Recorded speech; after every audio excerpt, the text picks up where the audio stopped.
сайн байна уу? Гадаадын иргэн хариатын газраас визийн зөвшөөрлийг цахимаар олох үйлчилгээ нэвтрүүлж байгаатай холбогдуулаад цахимаар хэрхэн материалаа илгээх талаарх зааварчилгааг өгье. Та бүхэн манай байгууллагын immigration.gov.mn гэсэн сайт руу ороод баруун дээд буланд байрлах цахим виз гэсэн цонхон дээр дараад визийн зөвшөөрөл гэсэн хэсгийг сонгоно. За шинээр бүртгүүлэхээр шинээр бүртгүүлэх хэсэг дээр дараа шинээр бүртгүүлэх байгаа. Хэрэг бүртгэлтэй байх юм бол мэйл хаягаа бичээд нууц үгээ оруулаад нэвтрэх хэсэг дээр дарна. За энэхүү цонх гарч ирж байна.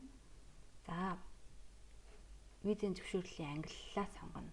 Жишээлбэл олон улсын хилийн боомд дээрээс Ж англи визийн зөвшөөрөл хүсэхээр бол энэхүү цонхон дээр дарна. Хилийн боомд дээрээс Ж англи визийн зөвшөөрлийг хүсхийн тулд 7 төрлийн бичиг баримтыг бүрдүүлдэг байгаа. Эхнийх нь байгууллагын визийн зөвшөөрлийг хүссэн алтан бичиг. За алтан бичгийг оруулахын тулд 1 гэсэн дугаар дээр дараад энэхүү суман дээр дараад урьдчилж бэлдсэн, сканерчсан материалаасаа алтан бичгээ сонгоод за ингээд татаад авах байгаа. За тэгэхээр энд татагдчихна. Хоёрдугаар цонх болохоор байгууллагын улсын гэрчлэгээний дугаараа оруулаад, хаягаа оруулаад, утасны дугаараа оруулах байгаа.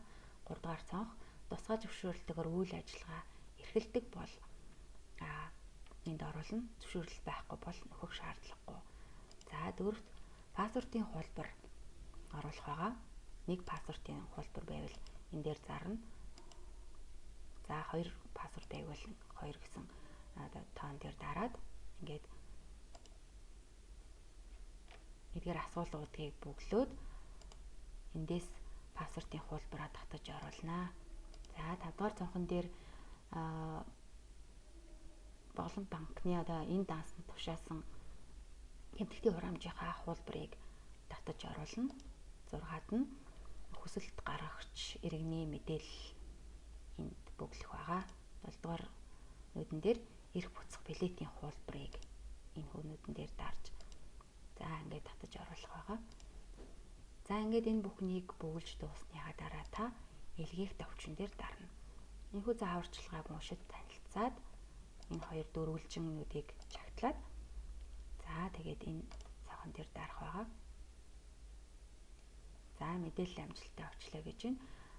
Бид та бүхэндээ эргээд бүртгүүлсэн хаягаар болон бүртгүүлсэн гар утсанд нь хариу мэдэгдэх болно.